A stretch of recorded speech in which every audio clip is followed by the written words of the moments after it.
చక్కగా కూర్చుందాము. దయచేసి నా మనవి ఆలకించి ఇటు ఉన్న సహోదరులు కానీ ఆ వెనుక కూర్చున్న సహోదరులు కొంచెం ముందు వస్తే మనం చక్కగా దేవుని వాక్యం వినొచ్చు. కొంచెం ముందుకు వచ్చేయనా, ఇటున్న అందరూ అన్ని వాళ్ళందరూ కూడా ముందుకు వచ్చేస్తే అవన్నీ చక్కగా మన వాక్యం ధ్యానం చేసుకోవచ్చు. హల్లెలూయా. దేవుని మందిరానికి ఎందుకు రావాలి అంటే, ఎందుకు రావాలమ్మా? దేవుని మందిరానికి ఏం రావాలి?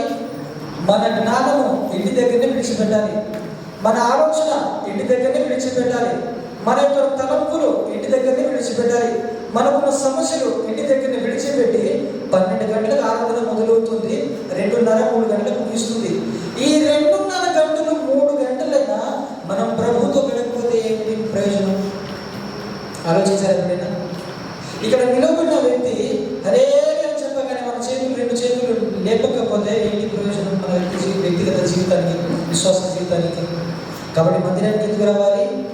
కేవలము దేవుని ఆరాధించడానికి, దేవుని మాటలు వినడానికి, మన విశ్వాస ఆత్మీయ జీవితంలో మనం ముందుకు వెళ్ళడానికి సంబంధించినటువంటి మన ఆత్మీయ విశ్వాస జీవితాలు, మన ప్రాణాత్మ దేహంలో ముందుకు నడిపించే వాక్యం కోసము దేవుని ఆరాధించడానికి, సహోదరులుగా సమూహంగా సహవాసంలో చేరడానికి మనం ఆరాధనకి రావాలి. దయచేసి నా మాట మిమ్మల్ని భయంగా చూడండి, నన్ను ప్రేమతో క్షమించండి. నాకు తెలిసి ఇక్కడ కూర్చున్న వారందరూ కూడా నాకంటే పెద్దవారే వయసులో. అందుకే నేను ఎప్పుడు ప్రార్థన చేస్తాను, అయ్యా నాకు ఎప్పుడు జ్ఞానం లేదు, పెద్దగా చదువుకోలేదు, నువ్వు వాక్యం దగ్గర చదువుతూనే ఉన్నావు సాటి సహోదరిని ప్రేమించలేకపోతున్నావు. ఏంటి ప్రయోజనం? అంటే దేవునితో సరిగ్గా మాట్లాడతలేడు అని అర్థం, అదా కదా? రైట్, వాక్యంలోనికి వెళ్ళిపోదాం. గోధుమ గింజ, యోహాను రాసిన సువార్త 12:24 ఉంది. గోధుమ గింజ చావకుండిన ఎడల అది ఒంటిగానే మిగిలిపోతుంది, అది చచ్చిన ఎడల విస్తారముగా ఫలిస్తుంది. నేను డైరెక్ట్ పాయింట్కి వస్తున్నాను, జాగ్రత్తగా మాటలు ఆలకించండి. గోధుమ గింజ ఎవరు? యేసు ప్రభువు వారు శరీరధారిగా ఈ భూమిలో ఉన్నప్పుడు మనుషులకు అర్థం కావాలని చిన్నవారి దగ్గర చిన్న మాటలు చెప్పాడు. అందుకే చిన్నవారిని నా దగ్గరికి రమ్మని చెప్పి వారికి బుద్ధి మాటలు పలికాడు. పెద్దవారి దగ్గరికి వెళ్ళినప్పుడు పెద్దవారికి అర్థమయ్యే స్థితిలో చెప్పాడు. ఇదిగో శాస్త్రం దగ్గరికి వెళ్ళినప్పుడు శాస్త్రాన్ని బోధించగలిగాడు. ఇదిగో బోధకుల దగ్గరికి వెళ్ళినప్పుడు సద్బోధకుడా వాణి అని తిరిగి చెప్పేటట్లుగా ఆయన వారికి ప్రబోధం చేయడం మొదలుపెట్టాడు. అలాగే ప్రియులారా, మనకు అర్థమయ్యే స్థాయిలో చెప్పడానికి ఉపమానాన్ని చెప్తున్నాడు. ఉపమానం చెప్తూ శరీరధారిగా 33 సంవత్సరాలు బ్రతికి 30 సంవత్సరాలు తల్లిదండ్రులు సేవ చేసి 3 సంవత్సరాలు పరిచయం చేస్తూ ఆయన కొన్ని విషయాలను మాట్లాడుతున్నప్పుడు చెప్పినటువంటి సంగతి గోధుమ గింజ. ఈ గోధుమ గింజ ఎవరు? చాలాసార్లు వాక్యం విన్నాము, చాలాసార్లు బైబిల్లో చదివాము, చాలాసార్లు యూట్యూబ్లో ప్రసంగం విన్నాము, చాలాసార్లు దైవజనులు చెప్తున్నప్పుడు కూడా విన్నాము. ఈ గోధుమ గింజ ఎవరు? పావులతో పోల్చాడు మనని, గాడిదతో పోల్చాడు మనని, కుక్కలతో పోల్చాడు మనని, ఓ చెట్టును చూపించి చెట్టును పోల్చాడు మనని. ఎందుకో తెలుసా? నేను డైరెక్ట్గా సూటిగా చెప్తూ నువ్వు ఎక్కడ గాయపడతావో అని ఓ వస్తువును చూపించి నీకు జ్ఞానోపదేశం కలిగించడానికే ఈ మాటలు చెప్తున్నాను అని చెప్తాడు. కాబట్టి ఈ గోధుమ గింజ ఎవరు? విశ్వాసులమైన మనమందరము, నేను మీరు మనమందరము. మరి ఏ విషయంలో చదవాలి, ఏ విషయంలో బ్రతకాలి అనే కొన్ని మాటలు మనం నేర్చుకొని ముగించుకుందాం. హల్లెలూయా. శ్రద్ధగా కేవలం 30 నిమిషాలు మీ ఆలోచనలను, మీ తలంపులను, మీ విస్తారమైనటువంటి ఆలోచనలందరినీ పక్కన పెట్టి దేవుని మందిరానికి ఎప్పుడు వచ్చినా, ఎవరు నిలబడి వాక్యం చెప్పినా అది దేవుడే మాట్లాడుతున్నాడని మనుషులు అనుకునే వారు గట్టిగా స్తోత్రం చెబుతారా? కాబట్టి ఎవరు నిలబడి వాక్యం చెప్పినా నేను జ్ఞానిని కాదు, నేను అల్పుడను, నేను చిన్నవాడిని చాలా మంది బయట గ్రంథంలో అంటే వారితో ఘనమైన కార్యక్రమం దేవుడు చేశాడు. కాబట్టి ఎవరు నిలబడి వాక్యం చెప్పినా అది దేవుని వాక్కుగా మనం స్వీకరించాలి. హల్లెలూయా. ఈ మాటను జాగ్రత్తగా వినండి. గోధుమ గింజ చచ్చిన ఎడల అది విస్తారముగా, చచ్చిన ఎడల చావకపోతే అది ఒంటిగానే మిగిలిపోతుంది, అది చస్తే అది విస్తారంగా ఫలిస్తుంది. చాలాసార్లు నేను చిన్నగా ఉన్నప్పుడు చూసేవాడిని. మాకు పంట పొలం ఉంది, పక్కవారు కూడా ఉన్నారు కదా, వాళ్ళందరూ ఏం చేస్తారంటే పల్లెటూరులో ఉన్న వాళ్ళు చాలా మందికి తెలుసు, 2 ఎడ్లు కట్టి ఓ నాగలి దున్నుతూ ఉంటాడు వ్యక్తి. తన భార్య కానీ తన కుటుంబం వారు కానీ తన వెనుక పనిచేసే సహకారులు ఏం చేస్తారు? ఓ గోధుమ గింజనే కానీ మక్కలే కానీ ఇంకా వేరే ఇతర ధాన్యాలు వేస్తూ వెళ్ళిపోతుంటారు. రెండోసారి నాగలి కొట్టినప్పుడు ఆ గింజ మీద నుండి మట్టి పోయబడుతుంది, అవునా కదా? జాగ్రత్తగా గమనించారు. ఎప్పుడైనా వ్యవసాయం చేసే వారికి బాగా అర్థమై ఉంటుంది ఈ మాటలు. అది అలా మట్టి కప్పబడిన తర్వాత ఆ గింజ 2 రోజుల వరకు అది మట్టిలో చచ్చిపోతుంది, అది 2గా ఇలా చిక్కిపోతుంది. గమనించారు ఎప్పుడైనా? గమనించారా? లేకపోతే చింత గింజ తెలుసు కదా, అది కూడా 2గా విభజించి అందులో నుంచి కొత్త చిగురు కొడుతుంది. అది ఎందుకు జరుగుతుంది? అక్కడ జరిగిన ప్రక్రియ ఏంటంటే ఆ గింజ అనేటువంటి చచ్చిపోతుంది. అది చచ్చిపోయిన తర్వాతనే, అది 2గా చీల్చబడిన తర్వాతనే అప్పుడు దానిలో నుండి కొత్త చిగురు మొదలుతుంది. అదే క్రైస్తవ జీవితం. హల్లెలూయా. నా మాట శుద్ధి వంటిది కాదా, బండను బద్దలు చేయబడి శుద్ధి వంటిది కాదని చెప్పినప్పుడు, ఎప్పుడైతే వాక్యం చేత మనం కొట్టబడతామో అప్పుడు మన హృదయాలు, ప్రాణాత్మ దేహాలు ఎప్పుడైతే ప్రభు సన్నిధిలో చచ్చిపోయి ప్రభులో బ్రతుకుతామో అప్పుడే ఈ క్రైస్తవ జీవితం, నిజమైన క్రైస్తవ జీవితం మొదలవుతుంది. మరి ఏ విషయంలో చావాలి ప్రియులారా? బైబిల్ గ్రంథం అంతా చదివి చూశాను. మొట్టమొదటిగా ఓ వ్యక్తి ఎక్కడ పడిపోయాడంటే తన సొంత శరీరాన్ని జయించలేకపోయాడు. బైబిల్ గ్రంథం అంతా కూడా చదివి చూస్తే మానవుడు వేసిన మొట్టమొదటి అడుగులోనే, మానవుడు వేసిన మొట్టమొదటి తన ప్రయత్నంలోనే పడిపోయింది ఎక్కడ చెప్పండి? పడిపోయింది ఎక్కడ? తన శరీర విషయంలో. ఆదాము పడిపోయింది ఎక్కడ? ఆదాము పాపంలో పడకంటే ముందు తన శరీరం తనకు కనిపించలేదు. మహిమ శరీరంతో ఉన్నాడు. ప్రశస్తమైన వస్త్రాలు తన మీద ధరించబడి ఉన్నాయి. దేవుని శక్తి, దేవుని ప్రసన్నత, దేవుని ఆధిక్యత తన మీద ఉంది. అప్పటి వరకు ఆ వ్యక్తికి ఏం తెలియదు? తన శరీరము ఎలాగా ఉందో తెలియదు. ఈ పాపభరితమైన శరీరము మనం ఎప్పుడు కూడా జయించలేము. మరి దేని ద్వారా జయించగలము? వాక్యం చదువుకుందామా? రోమా రాసిన పత్రిక 7వ అధ్యాయం 24వ వచనం 25వ వచనం చదువుతారా? రోమా పత్రిక 7వ అధ్యాయము 25వ వచనం.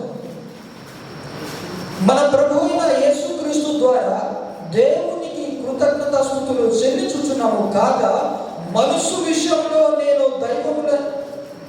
దైవమునకును శరీర విషయంలో పాపమునకు దాసుడనై ఉన్నాను. హల్లెలూయా. ఇక్కడ చూడండి, నీ ఆత్మ విషయంలో దేనికి దాసుడై ఉన్నావు? దేవునికి దాసుడై ఉన్నావు. నా మాట అర్థమవుతున్నాయా? మీ మగాలు చూస్తే నా మాటలు అస్సలు అర్థమైనట్టుగా అనిపిస్తలేదు. ప్రార్థన చేశాను.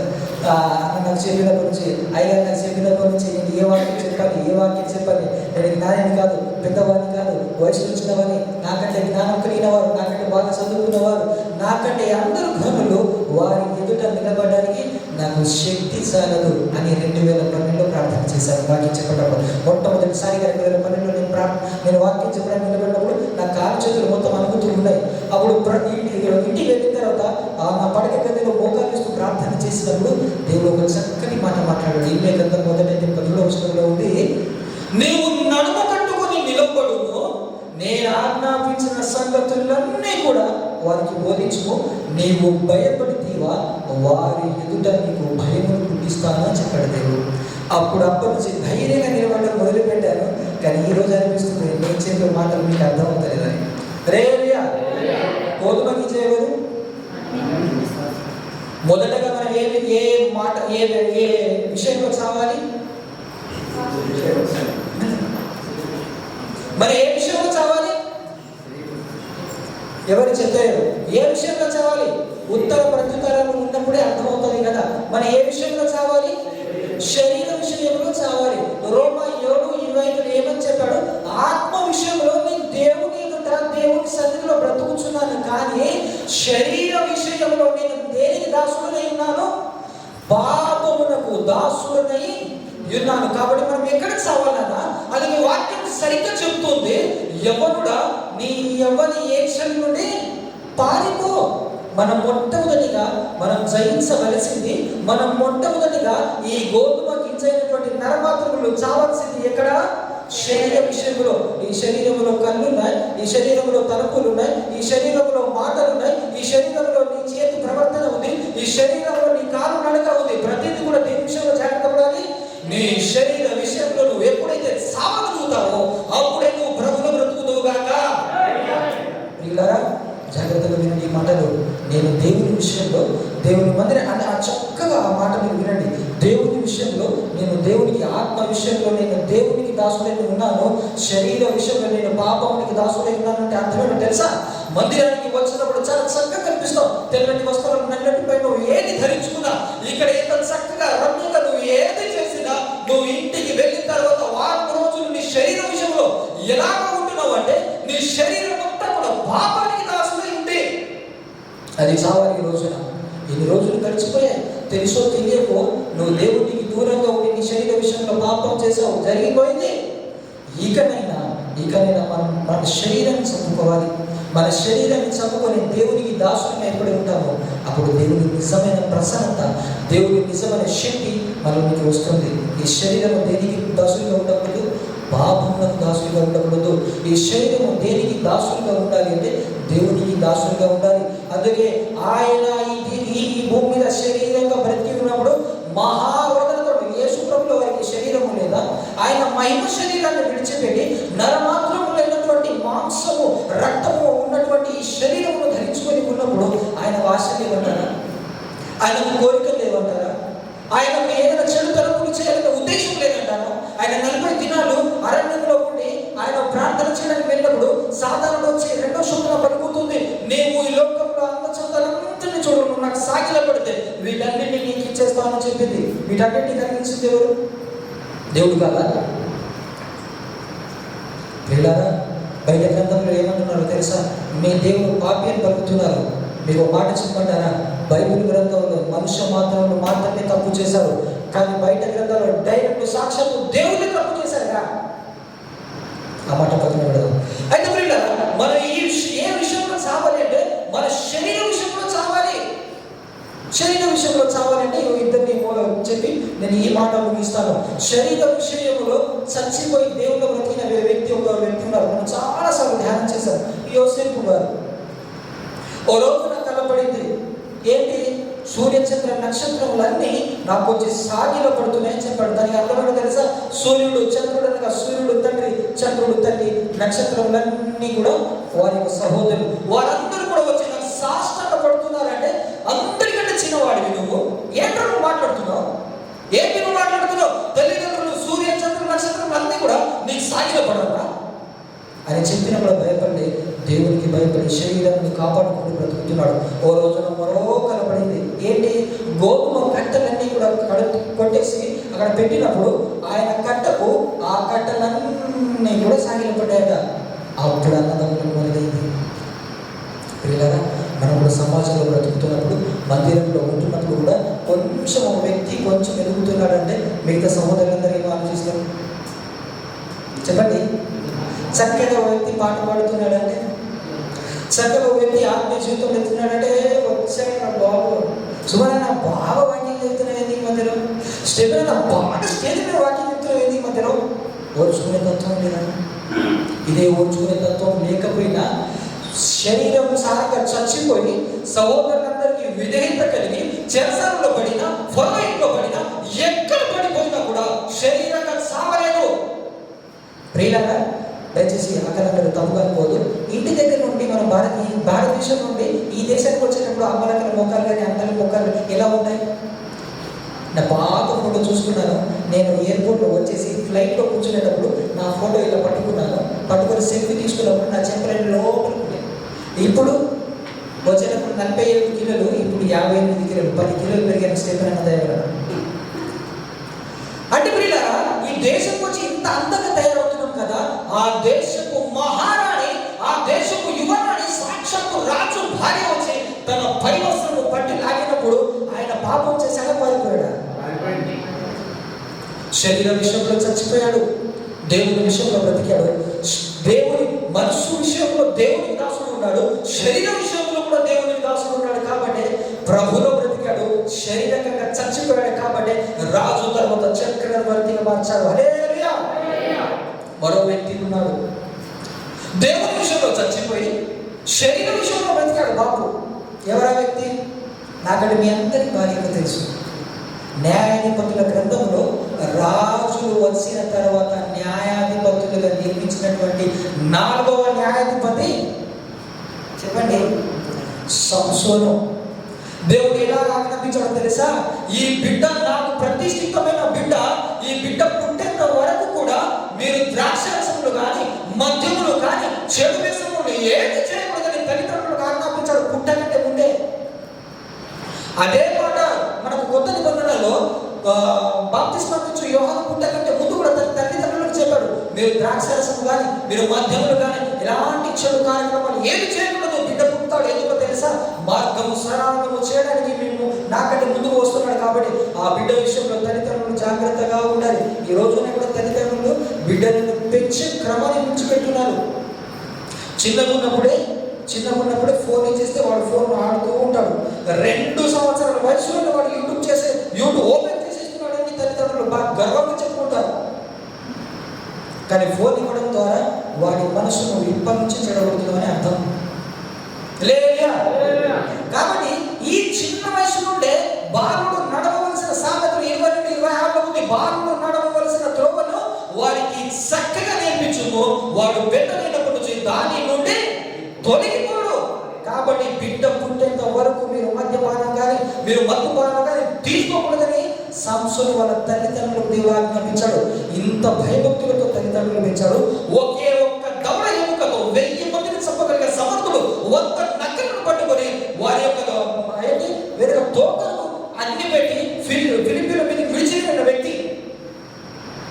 అంతటి ఘనుడు, అంతటి మహానీయుడు ఒక రోజున తన భార్యను కలుసుకోవడానికి దొంగచారులు ఒక విలేజ్కి ఒక గ్రామానికి వెళ్ళినప్పుడు అక్కడి దొంగని నేను చంపానని ఫిలిప్పీ ప్రజలను చంపానని అనుకున్నప్పుడు దాని ద్వారము, ఆ దేశం యొక్క ద్వారం పెద్ద ద్వారం ఉంటుంది, దాని ఒంటి చెట్టు తీసి పక్కన పడిసినటువంటి సమర్థుడు.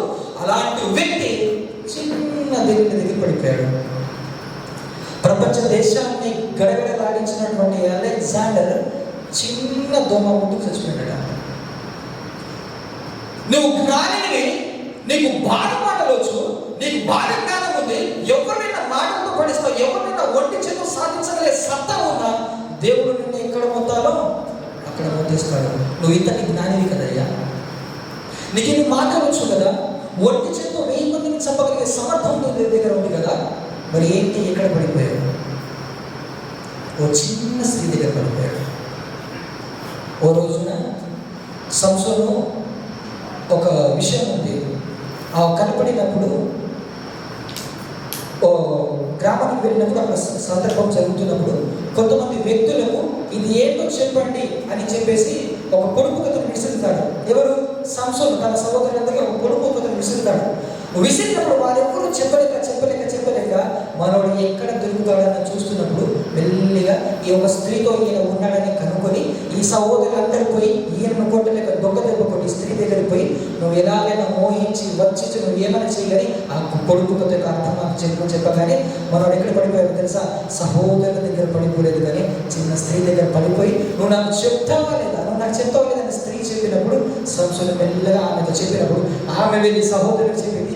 ఈ సహోదరుడు ఈయన ఆడకంటే ముందే ఆ పొడుపు కథ వివరించేశారు. సిగ్గుపడిపోయాడు. ఎక్కడ పడిపోయాడు? శరీరానుసారంగా పడిపోయి చచ్చిపోయాడు కాబట్టి సిగ్గుపడవలసి వచ్చింది. దేవునికి భయపడక, దేవుని జ్ఞానాన్ని యోచించక, దేవుని మందిరమని యోచించక నువ్వు శరీర క్రియలను చేస్తూ ఉంటే ఈ రోజున శరీరానుసారం చావాలి.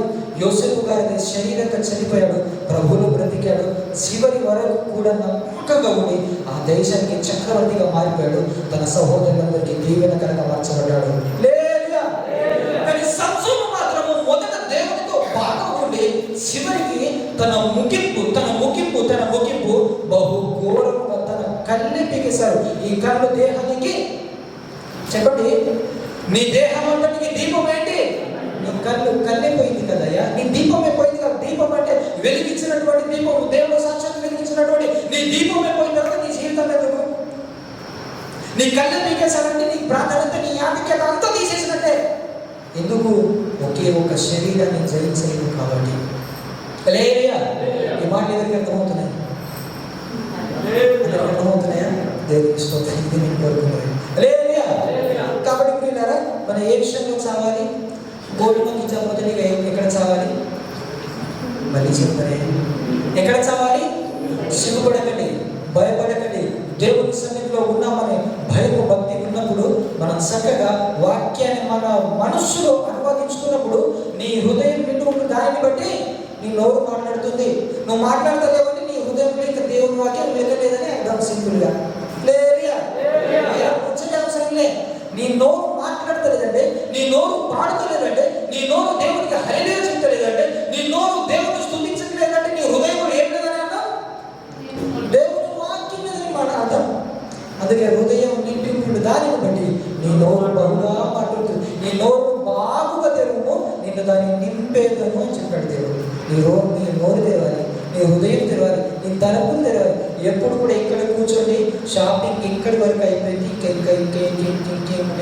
ఇంకెవరితో మాట్లాడి నేను ఇంకేం మాట్లాడాలి, ఇంకా ఇప్పుడు దాకా జరిగినట్టు సహోదరులతో ఇంకెక్కడైనా గొడవలు జరిగాయా, ఇంకా ఎక్కడ ఇంకా ఇంకా ఇంకా అని నీ మనసు ఇంకా బయటలో ఉంటే సాతాను మెల్లిగా వచ్చింది. అందుకే గోధుమ గింజలు సరినప్పుడు కొన్ని త్రోవ పక్కన పడ్డాయి, కొన్ని రాతి నీళ్ళు పడ్డాయి, కొన్ని ముళ్ళ పొదలు పడ్డాయి, కొన్ని మంచి నీళ్ళు పడ్డాయి. మంచి నీళ్ళలో ఫలించేవారిగా మనం దున్నుగాక. సాతానుడు వచ్చి గర్జించు సింహం వలె ఎవరిని పెరుగుదని ఎదురు చూస్తూ ఉంటాడు. ఎవరు బాగా కొంచెం ఆలోచించి మా ఇంటి దగ్గర మా అమ్మ ఏం చెప్పింది, ఈరోజు ఏదో విషయం చెప్పింది అని ఇలా ఆలోచించావా, వెంటనే వచ్చి సాతాను పట్టుకుంటాడు. నువ్వు విన్న వాటిని కూడా వెతుకొని వెళ్ళిపోతాడు. కాబట్టి మొదటిగా మనం ఎక్కడ చావాలి? మన శరీర విషయంలో చావాలి. ఇన్ని రోజులు ఎలా ఉన్నాం, ఇన్ని రోజులు శరీరాన్ని జయించలేక ఎలా ఉన్నాం. కానీ ఇకనైనా మన శరీరాన్ని జయించి మనం దేనికి దాసులుగా ఉండాలంటే దేవుని విషయంలో కానీ లేదా శరీర విషయంలో కానీ దేవునికి దాసులుగా. రెండో మాట, నువ్వు ఏ విషయంలో చావాలి? సామెతలు 3:7.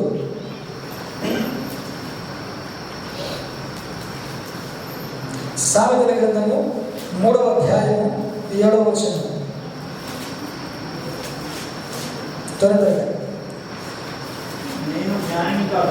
నేను జ్ఞానిని కదా నీవు అనుకోవద్దు,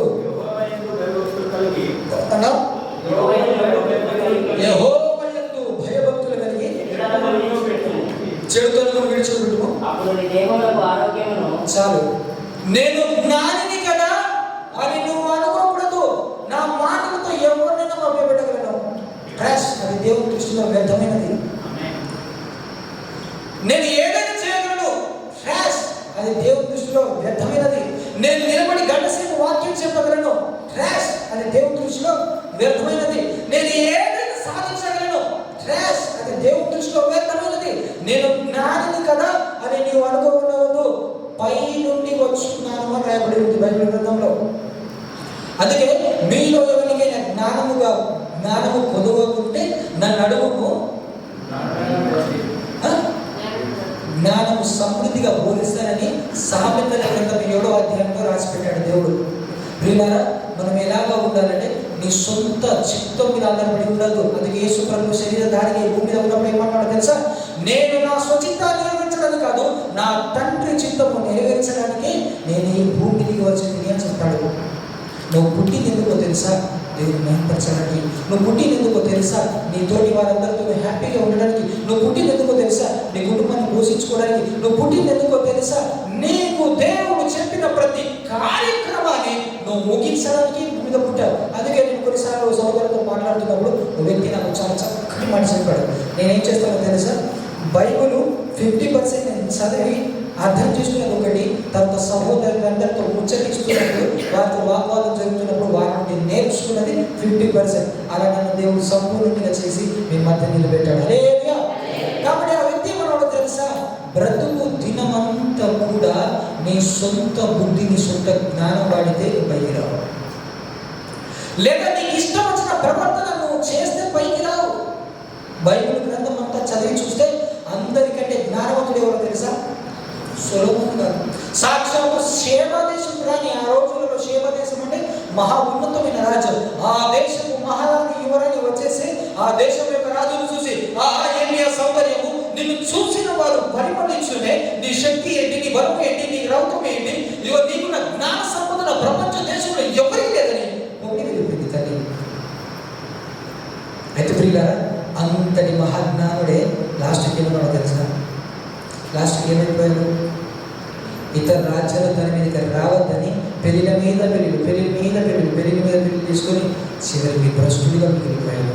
చివరికి ప్రసంగి గ్రంథం రాస్తే ఏమంటాడో తెలుసా?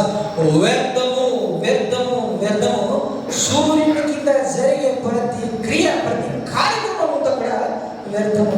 తన సొంత జ్ఞానాన్ని వాడాడు, ఎన్నో రాజ్యాలను జయించాడు, ఎన్నో చేశాడు. కానీ చివరిగా ఏమైందో తెలుసా? భ్రష్టునిగా మిగిలిపోయాడు. వారు మాట చెప్తారు ఏంటండి, ప్రపంచంలోనే అత్యంత జ్ఞాన సంపన్నమైన ఆల్బర్ట్ ఐన్స్టీన్ అనే వ్యక్తి ఉన్నాడు. తను ఎలాంటి వాడో తెలుసా? దాదాపు మన బ్రెయిన్లో నటకొని టెరాబైట్ ఉంటాయి. టెరాబైట్ ఏంటో తెలుసా? 1000 జీబీలో ఒక టెరాబైట్ టీవీ ఉంటుంది. తన ఎన్నో టెరాబైట్లు కలిగి మన మనసు దాదాపు 6000 విషయాలు ఎట్ మాట్లాడగలిగే శక్తి మన బ్రెయిన్ ఉంటుందట. కానీ మనం అంత ఉపయోగించుకో. 5099 మాటలను ఆల్బర్ట్ ఐన్స్టీన్ అనే వ్యక్తి తన మనసులో ఉంచుకున్నాడు. కానీ ఒకే ఒక మనసులో ఒక్కొక్క మాటలు గుర్తు పెట్టుకోలేదు. ఏంటో తెలుసా? ఓ రోజు ట్రైన్లో ప్రయాణం చేస్తున్నాడట. తన ఫోన్ నెంబర్ తను గుర్తు పెట్టుకున్నాడు.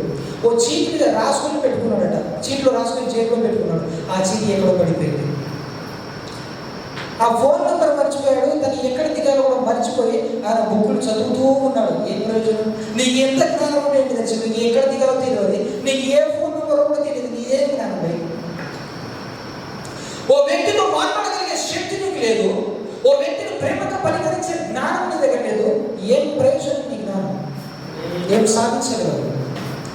ఆల్బర్ట్ ఐన్స్టీన్ మాట్లాడుతున్నాడు ఆ భక్త వ్యక్తితో, నా చీటి ఎక్కడో పడిపోయింది. ఎందుకు నీ చీటి అంటే, నేను ఎక్కడ దిగాలో నాకు తెలియదు, నా ఫోన్ నెంబర్ ఏంటో నాకు తెలియదు. ఏం జ్ఞానం అది? ప్రపంచ ప్రఖ్యాతిగాంచిన వ్యక్తి, శాస్త్రవేత్త, అంతటి జ్ఞానం కలిగిన వ్యక్తి చిన్న విషయంలో చేయాలి. నీకున్న జ్ఞానంతో నువ్వు బాగా మాట్లాడుతుండవచ్చు, నీకున్న బాగా జ్ఞానంతో నువ్వు ఎవరైనా కట్టిపడేస్తుండవచ్చు, నీ మాటలతో ఎవరి హృదయాలను నువ్వు గాయపరుస్తూ ఉండవచ్చు, నీ ప్రవర్తనతో ఎదుటి వ్యక్తి నువ్వు అసహ్యం పుట్టించవచ్చు. నీ జ్ఞానం అంతా ఉపయోగించి కేవలం దేవుని సన్నిధిలో నిలబడిన శక్తి నీ దగ్గర ఉందా? పోనీ నువ్వు చచ్చిపోయి ఈ క్షణమే దేవుని దగ్గరికి వెళ్ళగలిగే ఆ ప్రాధాన్యత నీకు ఉందా? మరి అలాంటి దీనప్పుడు జ్ఞానం ఎందుకు? దైవ జ్ఞానం ఏంటో చెప్పాలా? ఒక 2 మాటల్లో చెప్పి నేను ఈ మాట పంపిస్తాను. దైవ జ్ఞానం అంటే తెలుసా? నీ వలన ఎదుటి వ్యక్తి గాయపడకుండా ఉండేదే దేవుడు. నీ మాటలను బట్టి దేవుని చెంతకు నడిపించగలిగేదే నీ దైవ జ్ఞానం. అందుకే జ్ఞానులు వారి జ్ఞానం ఏమైపోయింది? ఈ సాక్షాత్తు తూర్పు దేశపు జ్ఞానులనే ఎక్కడికి నడిపించారు? ప్రభు పాక దగ్గరికి నడిపించారు కదా. నీ జ్ఞానం ఏమై ఉండాలి అంటే దేవుని దగ్గరికి ఓ వ్యక్తి నడిపించేదిగా ఉండాలి. నీ జ్ఞానం ఏమై ఉండాలంటే నలుగురికి ప్రయోజనకరంగా ఉండాలి. బైబిల్ గ్రంథంలో జ్ఞాన విషయంలో మాట్లాడుకోవాలంటే చాలా మంది ఏమనుకుంటారో తెలుసా? నా జ్ఞానాన్ని బట్టి నేను ఇల్లు కట్టుకుంటాను. యెహోవా ఇల్లు కట్టించని ఎడల ఇల్లు కట్టుకునే ప్రయాసము అది నీ సొంత ఇల్లైనా, నీ భార్య ఇల్లైనా, నీ చుట్టూ సరౌండింగ్ అయినా. నేను నా జ్ఞానంతో నేను ఏదైనా చేయగలను. యెహోవా ఇల్లు కట్టించని ఎడల కట్టుకునే ప్రయాసం చేద్దాం తెలుసా? మన బాహ్య ఇల్లు కాదు, ఇల్లు కట్టుకోవాలని దేవుడు ఉంది. ఎక్కడ ఉంది? నీ బండ మీద ఇల్లు కట్టుకోవాలి. ఈ ఇల్లు కాదు, మన ఇంటి దగ్గర ఇల్లు కాదు. ఇల్లు అంటే ఏంటో తెలుసా? మన హృదయం. ఇల్లు ఏంటో తెలుసా? నీ సావాసం.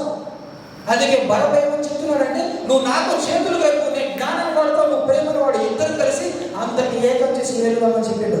నాన్న, నేను ప్రేమతో జయించడానికి వచ్చింది కానీ నీలా కత్తి పట్టడానికి, నీలా బుద్ధి వాడడానికి నేను రాలేదని వెంటనే కొట్టేశాడు.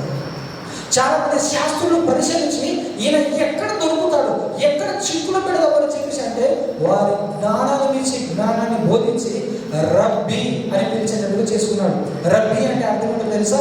బోధకుడు అని అర్థం. సంబోధకుడు అని ఆయనను సంబోధించారు. అంటే పిల్లరా, నేను చెప్పదలిసిన మాట ఏంటంటే, నీ జ్ఞానాన్ని వాడి, నీ సొంత జ్ఞానాన్ని వాడి నీకున్న నీ ఇల్లు అంటే నీ సరౌండింగ్ కట్టుకోవద్దు. నీ సరౌండింగ్ ఎక్కడ కట్టుకోవాలి తెలుసా? ప్రేమతో కట్టుకోవాలి. అలా కట్టుకుందామనే నేను ఇష్టం వచ్చినట్టు నా జ్ఞానాన్ని ఉపయోగించుదామనే ఇస్కరియోతుగా తను ఒక్కడే తిరుగుతూ ఉన్నాడు. సహోదరులందరూ ప్రభువుతో ఉన్నారు. ప్రభుత్వం ఉన్న సహోదరులందరూ చాలా మంచిగా విశ్వాసంలో వృద్ధిపడుచున్న విశ్వాసం లేదంటాడు ఒకడు. మాకు ప్రేమ నడిపించుకోవాలి అంటాడు ఒకడు. నువ్వు ఏం చేసినా కూడా నీ లోపాలు ఉంటాయి. నీ దగ్గర లోపాలు లేవా? నీ దగ్గర శాపం లేదా? నీలో శరీరించలేవా? అన్ని కోరికలు ఉంటాయి. కానీ నువ్వు ఎక్కడ ఉండాలి? దేవుని ప్రసన్న దేవుని బుద్ధిని నేను పుంజుకోవాలి, నా జ్ఞానంతో నేను ఇదంతా ఏదాలి, ఆయనకు పైగా వెళ్ళిపోవాలి అనుకుంటున్నాడు. ఆయనకంటే పైగా నీ జ్ఞానం దేవునికి విరుద్ధమైతే, నీ జ్ఞానం ఇతర నుండి అభ్యంతరకరమైతే అది వ్యర్థము. కాబట్టి మనం రెండో మాట ఎక్కడ చావాలి? నీ సొంత జ్ఞానం చాలు. ఇంకా అనేకమైన మాటలు నేను విస్తరించి మాట్లాడితే, కానీ నాకు ఇచ్చినటువంటి టైంలో నేను ముగించాలి. కాబట్టి రెండు విషయాలలో మనం చావాలి. మరి ఎక్కడ బ్రతకాలి? నువ్వు ఏ విషయంలో బ్రతకాలి నాన్న? బాగానే ఉంది, అనేకమైన మాటలు ఉన్నాయి. ఏ విషయాల్లో మాట్లాడాలంటే చాలా ఘనంగా మాట్లాడగలను, చాలా విషయాలు బోధించగలను. కానీ సమయాన్ని, మనకిచ్చినటువంటి ప్రాధాన్యతను, మనకిచ్చినటువంటి ఆధిక్యతను టైంలో ముగిస్తేనే దాన్ని నేను లోబడినట్లుగా ఉంటుంది. లోబడకుండా నా జ్ఞానాన్ని నేను ప్రచురపరిస్తే, నా జ్ఞానాన్ని నేను చూపిస్తే దేవుని దృష్టిలో నేను వెళ్తున్నాను. కాబట్టి నాకు ఇచ్చినటువంటి ప్రాధాన్యత, నాకు ఇచ్చినటువంటి టైంలో నేను ముగించేస్తాను. మొదటి మాట, నువ్వు ఎక్కడ బ్రతకాలి? కీర్తనల గ్రంథము 23వ అధ్యాయము 6వ వచనం చదువుతారు ఎవరైనా త్వరగా? కీర్తనల గ్రంథము 23వ అధ్యాయము 6వ వచనం. నేను బ్రతుకు దినములన్నీయు కృపాక్షేమములే నా వెంట వచ్చును. చిరకాలము యెహోవా మందిరములో నేను నివాసం చేసేదను. ఆమేన్. హల్లెలూయా. రెండు చేతులు హల్లెలూయా చెప్దామా? హల్లెలూయా. నేను చిరకాలము యెహోవా మందిరములో. నువ్వు ఎక్కడ బ్రతకాలి నాన్న? లోకంలో చావాలి, దేవుని మందిరంలో బ్రతకాలి. దేవుని మందిరం అంటే మరి శుక్రవారం కాదు కదండి, మాకైతే నెలకు ఒకసారి చూపిస్తారు కదండి. నా వైపు చూడండి, నా వైపు చూడండి. వారంకి ఒకసారి మందిరానికి వెళ్తాము, నెలకు ఒకసారి మందిరానికి వెళ్తాము. కొంతమందిని చూశాను 6 నెలలకు ఒకసారి చూపిస్తారు, 6 నెలలకు ఒకసారి వస్తారు. కొంతమంది ఊర్లో ఉన్నప్పుడు చూశాను, బాప్తిస్మం ఇచ్చేదారు, అయ్యగారు బాప్తిస్మం అంటే నన్ను పిలిచిన రోజులు మా అయ్యగారు చెప్తారు, దాసు బాగా బాధపెడుతున్నాడు. ఏంటంటే సార్ మారవచ్చు బాగా వచ్చినట్టుంది, ఇచ్చేది బాప్తిస్మం అని చెప్పాను. బాప్తిస్మం ఇచ్చినాక నెక్స్ట్ వారం నుంచి మనిషి అవుట్ వస్తలేడు. నీ భక్తి ఎక్కడ దాకా ఉంది నాన్న? నేను చిరాకాలం యెహోవా మందిరంలో నివసించేదాన్ని. నువ్వు లోకంలో చచ్చిపోయి దేవుని మందిరంలో బ్రతుకుతున్నావు కదా. దేవుని మందిరానికి వారం ఒకసారి వెళ్తున్నావు, నెలకు ఒకసారి వెళ్తున్నావు, 6 నెలలు, సంవత్సరాలు. కొంతమంది క్రిస్మస్ క్రైస్తవులు ఉంటారు, కొంతమంది న్యూ ఇయర్ క్రైస్తవులు ఉంటారు, కొంతమంది ఈస్టర్ క్రైస్తవులు ఉంటారు. ఎందుకు? ఈస్టర్ రోజున నా తండ్రి నా కోసం చచ్చిపోయి బ్రతికాడు. గుడ్ ఫ్రైడే రోజున గోరుకు నేరుస్తారు. క్రిస్మస్ రోజున హ్యాపీ క్రిస్మస్, ఆ నెలంతా హ్యాపీ హ్యాపీ హ్యాపీ ఉండే తర్వాత నెల తర్వాత సంవత్సరం తర్వాత కనిపించాడు దేవుని మందిరం. అయితే మరి మందిరం ఏంటి? నీ మందిరంలో చిరకాలం నివసించాలి కదా. మరి మందిరం ఏంటి? ఏం తెలియదు, నా వైపు బాగానే చూస్తున్నారు. కానీ మందిరం అంటే మన హృదయం అని మీ అందరికీ తెలుసు. మరి తెలియనట్టు నా వైపు చూస్తున్నారే. మందిరం అనగా మన హృదయాలే దేవుని ఆలయం. అందుకే చెప్తున్నాడు, మీ హృదయము నాకు ఆలయమై ఉన్నదని మీరు ఎరుగరా అని డైరెక్ట్ దేవుడు చెప్తున్నాడు. కాబట్టి మన హృదయంలో ఎక్కడ బ్రతకాలి అంటే, నువ్వు పని చేస్తూ ఉన్నా, నువ్వు ఏ వంటగదిలో ఉన్నా, నువ్వు ఏ కంపెనీలో పని చేస్తూ ఉన్నా, నువ్వు ఏ సహోదరులతో మాట్లాడుతున్నావా, నీ ఏ బాత్రూంలో, నిజం చెప్తున్నాను, దేవుని సన్నిధిలో ఉండి చెప్తున్నాను. ఒకనొక టైంలో సడన్లీ దేవుడు క్రియేట్ చేసేటప్పుడు నాకు ఎక్కడికి వెళ్ళాలో తెలియక బ్రహ్మారంభం ఉరికి ఎక్కడికి వెళ్తారో తెలుసా? బాత్రూమ్ లోపలికి మొక్కలు వస్తాను. నిజం చెప్తాను, దేవుడు సన్నిధిలో నిలబడ్డారు. ఎందుకో తెలుసా? ఎక్కడ ఒళ్ళు ప్రార్థన చేయలేము, అందరం ఉంటారు. ఎక్కడ ప్రార్థన చేయలేము, ఎవరు లేని స్థలం ఏది ఉంటుంది? డైరెక్ట్ మనకు ఒక సింపుల్గా దొరికిపడ్డది. వెళ్తాము, డోర్ వేస్తాము, మంచి అవకాశం ఉంటుంది, మోకాలు. నువ్వు ఏ స్థలంలో ఉన్నావు చూడడు దేవుడు. నీ మాటలు ఎలాగ ఉన్నాయో చూడడు దేవుడు. అన్న ప్రార్థన చేస్తుంది, ఎలా చేస్తుంది? మూడు ప్రార్థన చేస్తుంది, మాటలు వస్తలేవు. అందుకే ఒక దైవజనుడు ఏమని చెప్పారు తెలుసా? నువ్వు ప్రార్థన చేసినప్పుడట ఈ పరిశుద్ధాత్ముడు నిన్ను పట్టుకున్న తర్వాత నీ హృదయము, నీ మాటలు తక్కువ మాట్లాడి నీ కన్నులు ఎక్కువ మాట్లాడతాడు. హల్లెలూయా. లెక్కింపు సఖ్యములు కానీ మూలుగులతో నువ్వు ప్రార్థన చేస్తున్నప్పుడు ఆ మూలుగులను వినేటటువంటి దేవుడు అన్నప్పుడు మూలుగుతూ ప్రార్థన చేస్తూ, మూలుగుతుంది, ప్రార్థన చేయట్లేదు. మూలుగడం అంటే తెలుసా? లోపల గురువులు అంటే చూడండి. ఒక వ్యక్తి మాకు మాట్లాడతాము సడన్ గా. ఇప్పుడు పెద్ద అన్నాడు, సడన్ గా నాకు మాట్లాడతాడు. నేను ఎదురు చెప్పలేక లోపల మాట్లాడుతుంది చూడండి. దాన్ని గులుగులు అంటారు తెలంగాణ భాషలో. కానీ మన తెలుగులో ఏమంటారో తెలియదు, వాడుక భాషలో మాత్రం దాన్ని గులుగులు అంటారు, చదువులు అంటారు. ఈ చదువుతో ఉన్నప్పుడు, గులుగుతున్నప్పుడు ఏం మాట్లాడాలి, ప్రార్థన చేయాలో తెలియక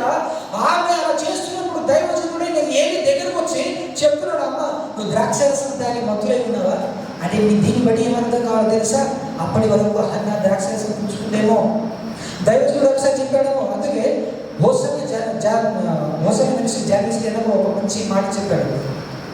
సుసు ఆంటీ గురించి ఒక వీడియో ఉంటుంది, జోక్ అనుకుంటుంది. అక్కడ వెళ్ళగానే అంట టీవీ కట్టేశారంట పిల్లలు. అంటే అప్పటిదాకా ఏం చేస్తారు? మరి బాప్తిస్మం ఇచ్చి యోహాను పుట్టకంటే ముందు తల్లిదండ్రులకు ఏమని చెప్పాడు?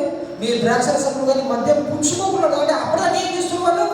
పుచ్చుకుంటారు. ఈ రోజు వరకు కూడా మనం ఏ పాపంలో ఉన్నామో తెలియదు, ఏ శాపంలో ఉన్నామో తెలియదు. కానీ ఇక్కడ చావాలి, మనం లోకంలో చచ్చి దేవుని మందిరంలో బ్రతుకులుగాక. కాబట్టి పిల్లరా, దేవుని మందిరంలో బ్రతకాలి అంటే నువ్వు ఏ స్థితిలో ఉన్నావు తెలియదు, ఏ పరిస్థితిలో ఉన్నావు తెలియదు. నువ్వు కారణంతో కూడా దేవుడు కళ్ళు తెలిసి, కళ్ళు ఎందుకు మూసుకోవాలన్నా? కళ్ళు నువ్వు ఏకాంతంగా మూసుకుంటే నీ మనసు అన్నింటి కదలదు. కొంతమంది ఏం చేస్తారో తెలుసా? ఇన్స్టెంట్గా ఇప్పుడు ఒక క్రియ జరిగింది, కాళ్ళలో ఉన్నావు, కళ్ళు మూసుకునే అవకాశం లేదు. అప్పుడు నీ మనసులో ప్రార్థన చేసినప్పుడు దేవుడు వింటూ ఉన్నాడు. అలాగని చెప్పి నువ్వు ఏకంగా ఉన్నావు, రాత్రి పడక మీద ఉన్నావు, ఇక నేను కళ్ళు తెరిచి అలాగే నేను బెడ్ మీద పడుకొని నా ప్రార్థన చేశానంటే అక్కడ తప్పులో పడిపోతావు. అంటే సమయ సందర్భాలను బట్టి నువ్వు ఏ స్థితిలో ఉన్నావో తెలుసుకొని నీ పరిస్థితులను అర్థం చేసుకొని దేవుడు ఏం చేస్తాడో తెలుసా? నీ మొరను, నీ అర్థనాదాలను, నీ ప్రార్థనను గైకునే దేవుడు. కాబట్టి నేను త్వరగా ముగించేస్తున్నాను. నువ్వు ఎక్కడ బ్రతకాలి అంటే దేవుని మందిరంలో, దేవుని సన్నిధిలో బ్రతకాలి. అందుకే చెప్తున్నాడు, నీవు మందిరానికి వచ్చినప్పుడు నీ ప్రవర్తన విషయమై జాగ్రత్తగా చూసుకో. దాదాపు బైబిల్ గ్రంథం అంతట్లో 760కి పైగా సార్లు నువ్వు దేవుని మందిరంలో ఎలాగ ఉండలో రాయబడి ఉంది బైబిల్ గ్రంథంలో. ఎన్నిసార్లు? 760కి పైగా. కాబట్టి మనం ఎక్కడ బ్రతకాలి? దేవుని మందిరానికి వచ్చినప్పుడు చక్కగా సపోర్ట్ కొట్టడం నేర్చుకోవాలి. నేను చిరాకాలం అది దావిదు ప్రార్థన చేస్తాడు కదా, మందిరం లోపదాకా కాదు, నీ మందిర గుమ్మం మీద ఉండుట అది నా ధన్యతయ్యా. ఇక మందిరం దాకా కాదు, పులిపీఠం దాకా కాదు, ఆయన సన్నిధి వరకు కూడా కాదు, నీ మందిర గుమ్మం ద్వారముతో ఎదుట కూడా నాకు అదే మేలు, అదే ధన్యత. నువ్వు ఏమని ప్రార్థించాలో తెలుసా? నీ సన్నిధిలో నిలబడడానికి అర్హత లేదయ్యా. నా పాపమును బట్టి నువ్వు నన్ను ఎక్కడో విడిచిపెట్టాలి, నా క్రియలను బట్టి నువ్వు ఎక్కడో నన్ను విడిచిపెట్టాలి, చేయి విడిచిపెట్టాలి. కానీ ఏమంటున్నాడు తెలుసా? ఈరోజు నువ్వు ఏ పరిస్థితుల్లో ఉన్నా సరే, నీ కుటుంబ పరిస్థితులు అన్నీ తెలుసు దేవునికి, నీ వ్యక్తిగత జీవితం అంతా తెలుసు, నీ మాట విధానం తెలుసు, నీ ప్రవర్తన విధానం తెలుసు, నీ ఆలోచన విధానం తెలుసు, నీ నడవడిక తెలుసు, నీ చేతులతో చేసిన పాపం తెలుసు. చేతులతో చేసిన పాపం అంటే నాకు బల గుర్తుకు వచ్చింది. మా ఈ సందర్భంలో గుర్తు చేస్తాను వినండి. యోబు రాసిన గ్రంథంలో వారి అరచేతులలో పాపం పొంచి ఉండినట. వారి అరచేతుల్లో, నేను చిన్నప్పుడు హాస్టల్లో వాక్యం అంతా చదివిన తర్వాత నాకు అర్థం కాలేదు. ఆ అరచేతుల పాపం ఏంటి అంటే, ఓ చేతులతో వెళ్ళి పాపం చేస్తే ఇది అరచేతుల్లో పాపం అంటే చేతులతో చేయడం అనుకున్నాను. కానీ పెద్దగైన తర్వాత నాకు అర్థమైన విషయం ఏంటో తెలుసా? అరచేతులు అని చెప్పినాడు, అరచేతుల్లో పాపం పొంచి ఉంది. ఎంత ఉంది ఫోను?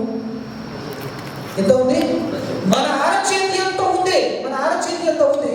కానీ ప్రపంచం అంతటినీ కూడా ఇది మన చేతుల్లో పెట్టింది. నా బాబు 2 సంవత్సరాలు కూడా పూర్తి కాలేదు, లాక్ తీసి యూట్యూబ్ ఓపెన్ చేసి చిన్న పిల్లలకి పెట్టుకొని ఈరోజు అది పెట్టకపోతే అన్నం తినలేకపోతున్నాడు. దానికి కారణం ఎవరు? మనమే కదా. ఈ పిల్లల్ని నడవవలసిన మార్గంలో చక్కగా వారికి బోధించకపోతే, వారు నడవవలసిన మార్గాన్ని వారికి బోధించకపోతే వారు రేపు ఎటు వెళ్తారు? నాన్న కోపంతో నేను కొట్టడానికి రాడు. ఇటు చూడండి జాగ్రత్తగా. నేను ఒక వీడియో చూశాను, చాలా మంది అన్నవారికి చూస్తుండవచ్చు. ఓ తండ్రి ఇంటి బయట సోపేసుకొని ఉంటాడు, తన కొడుకు బాగా కన్నులు తిరిగిన వ్యక్తి వచ్చి ఫుట్బాల్ బాక్సింగ్ ఆడుతున్నట్టుగా మొక్కమంతా పలగొడుతున్నాడు, కాళ్ళతో తంతున్నాడు, చేతులతో బాక్సింగ్ బ్యాగులో ఎట్లయితే కొడతారో అలా కొడుతూ ఉంటే ఆ తండ్రి మొక్కమంతా కూడా ఏరులై పారుతుంది. దానికి కారణం ఎవరు? తల్లిదండ్రులమే మార్గాన్ని చక్కగా బోధించాలి. కాబట్టి పిల్లరా, వారి అరచేతిలో పాపం పొంచిందని నాకు ఆ చిన్నతనంలో అర్థం కాలేదు, కానీ పెద్దగిన తర్వాత అర్థమైంది.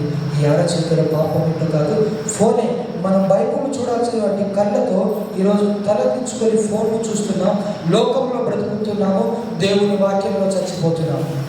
దేవుని వాక్యంలో ఎప్పుడైతే నువ్వు బ్రతుకుతావో అప్పుడు లోకంలో చచ్చిపోతావు. ఈ బ్రతికినటువంటి నిన్ను గోధుమ గింజ ఎలాగైతే ఎప్పుడైతే చచ్చిపోయి చిగురించిందో, ఆ చిగురించిన తర్వాతనే కదా అది మనకు కనిపించేది.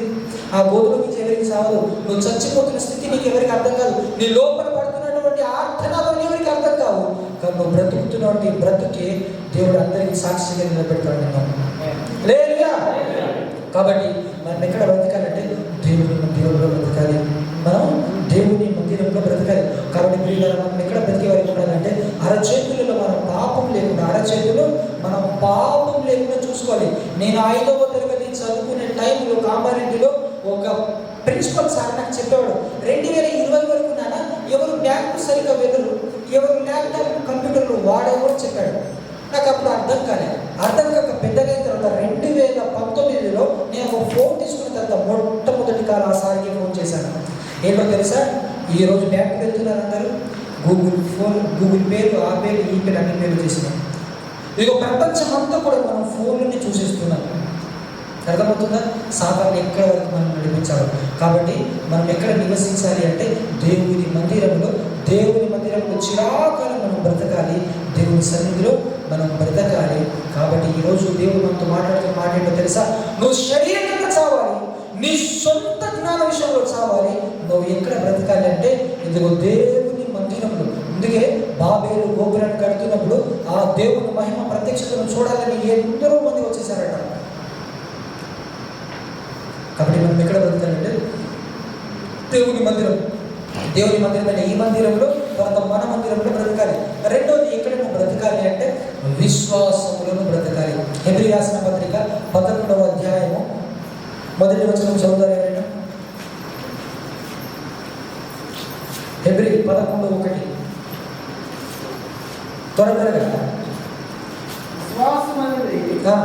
నిరీక్షింపబడి వాటి యొక్క నిజ స్వరూపమును అదృశ్యమైనవి ఉన్నవనుటకు రుజువులై ఉన్నవి. హల్లెలూయా. వాళ్ళందరినీ చూస్తే లోకం ఏమంటుంది చెప్పండి? మీరెవరు విశ్వాసులు కాదా? మీరందరూ వాళ్ళు మనం చూస్తాము, వాళ్ళందరూ మా విశ్వాసులు అండి. పాస్టర్ గారు చెప్తారు, వాళ్ళందరూ మా విశ్వాసులు, ఈ బ్రదర్స్ అందరూ మా విశ్వాసులు. నువ్వు ఎక్కడ ఉన్నావు? డౌట్ఫుల్గా చూస్తున్నారే. నా మాట అర్థం అవ్వట్లేదా? మరి మనం ఎవరము? విశ్వాసులు కదా. చెప్పండి, ఎవరు మనము? విశ్వాసులము. మనం విశ్వాసము బ్రతకపోతే చిన్న నొప్పి వస్తుంది. ఈ నొప్పిని భయపడుతూ ఏం జరుగుతుంటారు అందరినీ ఎందుకు నాదాగానే. మన గ్యాస్ నొప్పితో ఈ పక్క అంతా పెరిగిపోయింది చాపి, ఈ పక్క చెయ్యంత నొస్తుంది. నొచ్చేసరికి ఆలోచన వస్తుంది, ఇంటికి వెళ్ళే టైం దగ్గరికి వచ్చింది. నన్ను ప్రార్థన చేస్తున్నాను, ఫోన్గా పడిపోయి రాత్రి 12 నుంచి 2 గంటల వరకు పెయిన్. అంటే నిజంగా చెప్తున్నాను, నాకు చాలా శోధనలు ఉన్నాయి, కానీ అందులో ఈ శోధన భరించాలని నొప్పి. నేను అనుకున్నాను, తండ్రి నీ చిత్తమైతే ఒకసారి నేను జ్ఞాపకం చేసుకో. ఇంకొక 20 రోజులు, ఇంకొక 30 రోజులు నా కొడుకుని కళ్ళారా చూడలేదు ఇప్పటి వరకు. ఎవరి మీద ఉంది విశ్వాసం? నీ ఇంటి దగ్గర ఒక సమస్య ఉంది, అప్పులో వచ్చి ఫోన్ చేస్తున్నాడు. నువ్వు దేవుని దగ్గర ప్రార్థన చేయక అప్పులో నీ కాలు ఉంటా, నీ ఏమి ఉంటా. లేదంటే నీ సహోదరుడు మనం ఆ స్టేట్ కూడా ఫోన్ చేస్తూ వ్యక్తి చెప్తున్నాడు, నేను నీకు అన్ని విషయాలు అండగా ఉంటాను, నీకు ఏదైనా సమస్య వస్తే నేను మాట్లాడతాను, నీకు తమ్ముడుగా ఉంటాను, నీకు అన్నగా ఉంటా. నేను ఫోన్ చేసి చెప్పాను, అన్న నాకు అవుతలేదు, నువ్వు మా అమ్మకు ఫోన్ చేయన్నా. నాకు అప్పుడు ఫోన్ చేశాడు, ఆ సహజంగా నాకు అప్పుడు దగ్గర తగ్గకుండా మా అమ్మకు ఫోన్ చేస్తాను. ఎవరైనా సరే, మా నాన్న చనిపోయాడు, వాళ్ళు నాకు డైరెక్ట్ ఫోన్ చేసి తమ్ముడా పైసలు ఇవ్వాలని చెప్పాడు. అన్న నాకు ఏం తెలియదు, మొత్తం అమ్మ తెలుసు అని చెప్పిన. మరి సిగ్నేచర్ ఏంటిది? ఇప్పుడు నేను ఏం చేయాలి? విశ్వాసంతో నా అప్పులు దేవుడు తీర్చాలని మోకాళ్ళ మీద పడాలా? అయ్యో నా అప్పులు ఇట్లా, అయ్యో నా అప్పులు ఇట్లా, అయ్యో నా అప్పులు ఇట్లా. నువ్వు ఎక్కడ బ్రతుకుతున్నావు అన్న? లోకానుసారమైన ఆశలు బ్రతుకుతున్నావు, లోకపు ఆలోచనలు బ్రతుకుతున్నావు. కాబట్టి నీ విశ్వాసము పనిచేయడం లేదు అక్కడ. అందుకే విశ్వాసమునకు కర్తయు దాన్ని కొనసాగించినటువంటి యేసు ప్రభుల వైపు చూస్తూ నా మార్గమును, నా త్రోవను ముందు వెలుపుతున్నా అని వాక్యంలో చెప్తాడు. విశ్వాసానికి కర్త. అసలు నీకు మంచి మాట చెప్పనా? అబ్రహాం గారికి పేరు కూడా చెప్పలేదు రోజుల వరకు, కేవలం మాట అబ్రహమా. అసలు నాకు తెలిసి అబ్రహాం పేరేంటో తెలుసా? నేను అందరికీ బైబిల్ చదివారా? అబ్రహాం పేరేంటి? అబ్రాము. దేవుని ఎప్పుడైతే నమ్ముకునే విశ్వాసులకు తండ్రి ఇప్పుడు అయ్యాడో ఆశీర్వాదం ఏంటో తెలుసా? అబ్రాహాము అని పేరు వచ్చింది. అంతకుముందు అబ్రాహాము, బైబిల్ చదవండి సరే ఇంటికి తర్వాత అబ్రాహాము అని ఉంటుంది. కానీ దేవుడు నమ్ముకొని విశ్వాసులకు తండ్రి ఎప్పుడు మార్చబడ్డాడో అబ్రాహాము అని పేరు వచ్చింది. హల్లెలూయా. నువ్వు దేవునికి ఎప్పుడు విధేయుడుగా ఉంటావో, దేవుడి మీద విశ్వాసం, పరిపూర్ణమైన విశ్వాసం ఎప్పుడు చూపిస్తావో అప్పుడు నిన్ను దేవుడు ఆశీర్వదిస్తాడు, దీవిస్తాడు. యాకోబు కూడా అప్పుడు ప్రార్థన చేస్తున్నాడు. తన తల్లిదండ్రులు అందరిని విడిచిపెట్టి, మన బంధువులందరినీ విడిచిపెట్టి మామ ఇంటికి పారిపోయి 20 సంవత్సరాలు అక్కడ పనిచేసి, అక్కడ భార్య పనిచేసి తిరిగి వచ్చేటప్పుడు దేవుడి పాదాలు పట్టుకుని అడుగుతున్నాడు, ఏమని? నన్ను ఆశీర్వదించు ప్రభువా. దేవుడికి డౌట్ వచ్చింది, ఆశీర్వాదమా? నీకు గొర్రెలు, ఒంటెలు, మేకలు అన్నీ ఉన్నాయి కదా, నీ దగ్గర బంగారం ఉంది కదా, ఒక భార్య 4 ఉన్నారు బాబు, ఒకరి తిరగాలి. లేయా, రాహేలు, బిల్హా, ఇంకొక ఆమె, 4 ఉన్నారు కదా, 2 భార్యలు, 2 ఉపపత్నులు, 4తో 12 మంది కుమారులు, ఒక కుమార్తె, 11 మంది సంతానం ఉంది కదా. ఇంతటి మహాశీర్వాదంలో ఉన్న నీకు మళ్ళీ ఆశీర్వాదం అయ్యా. దేవుడు పాదాలు పట్టుకుంటున్నాడు, దేవుడి సన్నిధిని పట్టుకుంటున్నాడు. అందుకే వెళ్ళేటప్పుడట యాకోబు వెళ్ళేటప్పుడట తన తల కింద ఒక రాయి పెట్టుకొని ప్రార్థన చేసి ఆ స్థలానికి ఒక పేరు పెట్టేసి తిరిగి వచ్చేటప్పుడు అక్కడ బలిపీఠం కట్టి మళ్ళీ దేవుడికి బలిపించాడు. హల్లెలూయా. అలాగే దేవుడు కాలు పట్టుకుని అడుగుతున్నాడు, నన్ను ఆశీర్వదించు. ఏం ఆశీర్వాదం? మీరే చెప్పండి. ఆశీర్వాదం అంటే ఏంటి? మంచి ఇల్లు కట్టుకోవడం బాగానే ఉంది, ఓ కారు తీసుకున్నాం బాగానే ఉంది, మంచి జాబ్ ఉంది బాగానే ఉంది, మంచి జీతం పెరుగుతుంది ఆశీర్వాదం, మంచి ఫోన్ ఉంది, మంచి జీవితం ఉంది, మంచి భార్య, మంచి కొడుకు అందరూ ఉన్నారు కదా, ఇదంతా ఆశీర్వాదం కదా. మరి ఇంకేంటి ఆశీర్వాదం?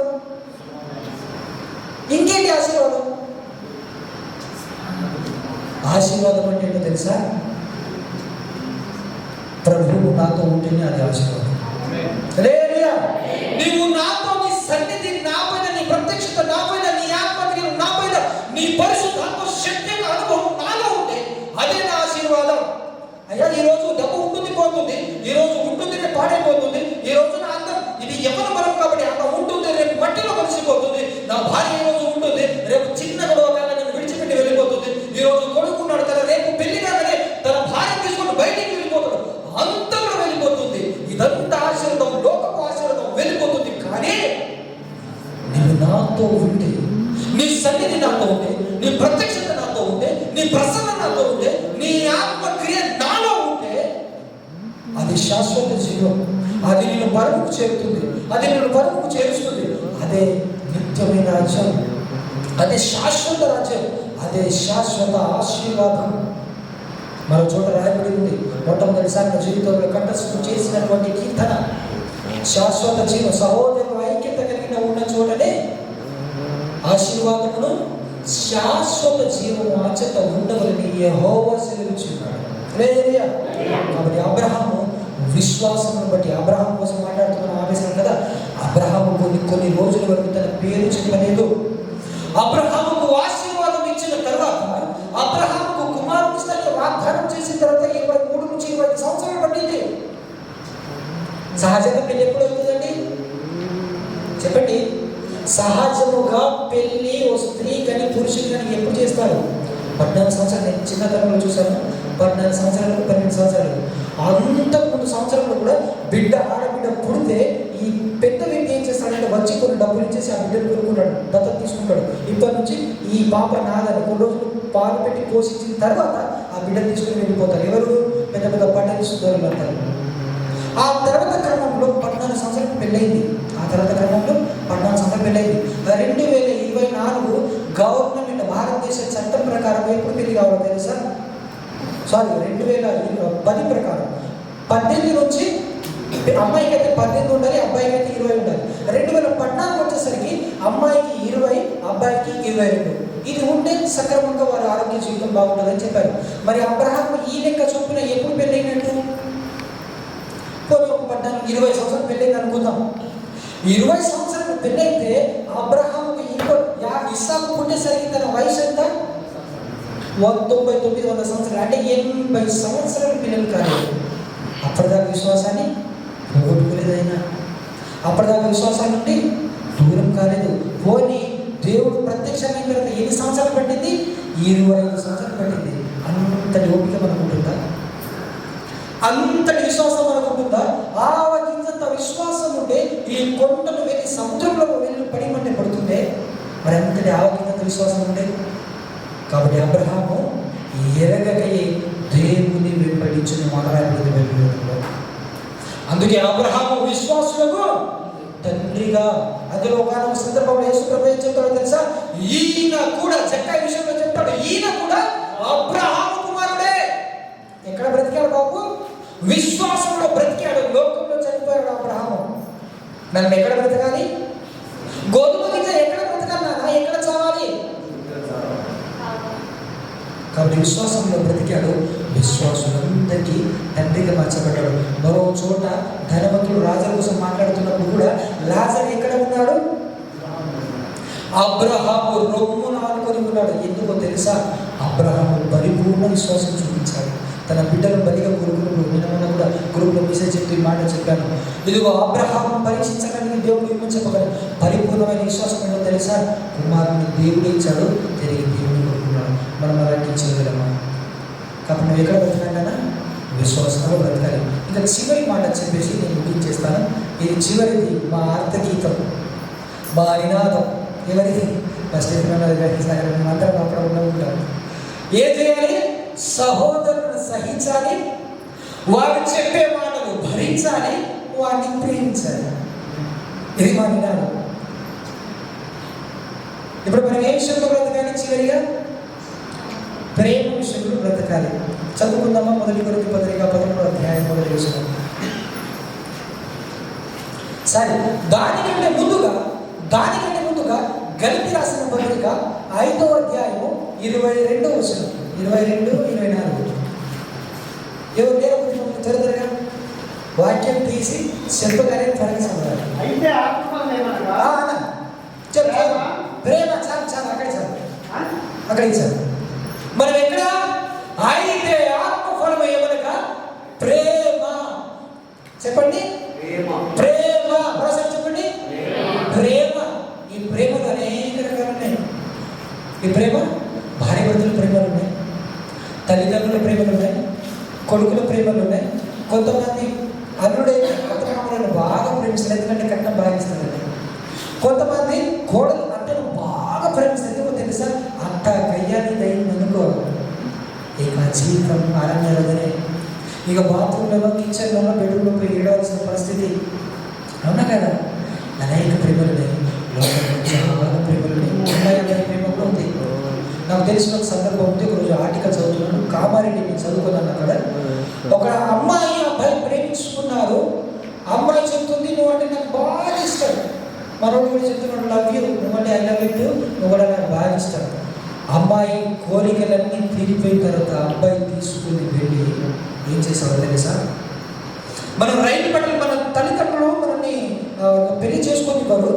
మీ అమ్మ వాళ్ళు, మా అమ్మ వాళ్ళు ఎవరు కూడా మనల్ని విడదీసే క్రమంలో ఉంటారు. కాబట్టి మనం ఇద్దరు చనిపోదామని చెప్పాడు. అమ్మాయి కూడా మెంటలీ డిస్టర్బెన్స్ అయిపోయి తను చెప్పే మాటలకు ప్రలోభపడి తను చెప్పే మాటలన్నింటినీ కూడా ఇది చూడండి, బయట చూడండి, ఇది చూడండి,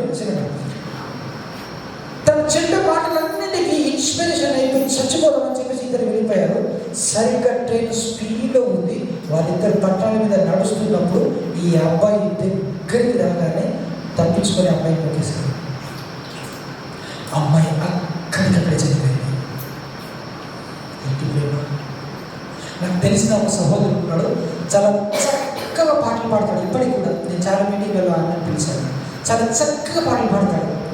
అమ్మాయి విషయంలో మోసపోయి ఎలా అయిపోయాడు తెలుసా? ఇలా అందంగా ఉండే వ్యక్తి బట్టతలు వచ్చేసింది, ఫేస్ అంతా. ఇప్పుడు బాలయ్య గారు ఉన్నటువంటి హిందూపూర్ తెలుసా? మేము ఆంధ్రాలో బాలయ్య గారు ఎమ్మెల్యేగా ఉన్న నియోజకవర్గం అది. ఆంధ్రవాడు బెంగళూరుకు దగ్గరలో ఉంటాడు. అయితే అన్న ఎలా అయిపోయాడు తెలుసా? అమ్మాయికి ఎడక్ట్ అయిపోయి చాలా విచిత్రంగా కోమ స్టేజ్కి వెళ్ళిపోయాడు. వీళ్ళారా, నేను నిజంగా చెప్తున్నాను, అలాంటి ప్రేమ చాలా వ్యర్థమైనదే. నేను నిజంగా చెప్తున్నాను, నేను మంచిగా చెప్పలేదు. అందులో నుండి బయటకు వచ్చాను, ఆ రోత బ్రతుకుల నుండి బయటకు వచ్చాను. కాలేజీలలో, స్కూళ్ళలో చాలా చూసేవాళ్ళు, చాలా చేసేవాళ్ళు. శరీరేచ్ఛలు, భోగించలు అన్నీ కూడా అనుభవించిన తర్వాతనే దేవుని సన్నిధిలో పరిపూర్ణంగా నిలబెట్టాలి. నేను మంచి వాళ్ళని చెప్తలేను, నేను కూడా ఆ స్టేజ్ నుండి బయటకు వచ్చిన వాళ్ళని. కాబట్టి ఆ ప్రేమను ఎలా ఉంటుందో తెలుసు, ఆ మత్తు ఎలా ఉంటుందో తెలుసు, ఆ గమ్మత్తు ఎలా ఉంటుందో తెలుసు, ఆ లోక ప్రేమలు ఎలా ఉంటుందో తెలుసు. కానీ వాటన్నిటి నుండి శ్రేష్టమైన ప్రేమ తెలుసా? దేవుని ప్రేమ. అందుకే యోహాను రాసిన సువార్తలో 9:16 చెప్తాడు కదా, దేవుడు ఈ లోకమును నాకు అనిపిస్తుంది. మరి అందరం విశ్వాసమే. చక్కగా వాక్యం చెప్తున్నప్పుడు వింటున్నా. అందుకే ఏమంటున్నాం తెలుసా? మీరు వినుచున్న మాటల్ని జాగ్రత్తగా చూసుకోవాలి. మీరు వినుట మటుకు వింటారు కానీ దాన్ని గ్రహించరు. మీరు గ్రహించాలంటే హృదయంలో రాదు, హృదయంలో రాకపోతే నోటి నుండి బయటికి రాదు. దేవుడి లోకమును ఎంతో ప్రేమించును కాగా తన అద్వితీయ కుమారుని ఈ భూమి మీదకి పంపించిన ఎవరి కోసం? ఈ ప్రేమ నుండి, దేవుని ప్రేమ నుండి విడిపోయిన నిన్ను తిరిగి ఏకం చేయడానికి, తిరిగి దేవునితో ఏకం చేయడానికి, నేను దేవునితో సంధి చేయడానికి, దేవుని సన్నిధిలో నేను నిలబెట్టడానికి ప్రేమపూర్వకంగా దేవుని భూమికి వచ్చాడు. అందుకే మొదటి కొరింథీ పత్రిక 13వ అధ్యాయంలో ఉంటుంది, చదవలేనా? మొదటి కొరింథీ పత్రిక 13వ అధ్యాయం 8వ వచనం త్వరగా. మొదటి కొరింథీ పత్రిక ముగించుకుంటాం త్వరగా. మొదటి కొరింథీ పత్రిక 11వ అధ్యాయం అంతా కూడా ప్రేమ ప్రేమ ప్రేమ ప్రేమ కోసం రాయబడింది. మొదటి కొరింథీ పత్రిక 11వ అధ్యాయం 1వ వచనం, మనుషుల భాషలతోనూ దేవదూతల భాషలతోనూ నేను మాట్లాడినను ప్రేమ లేని వాడనైతే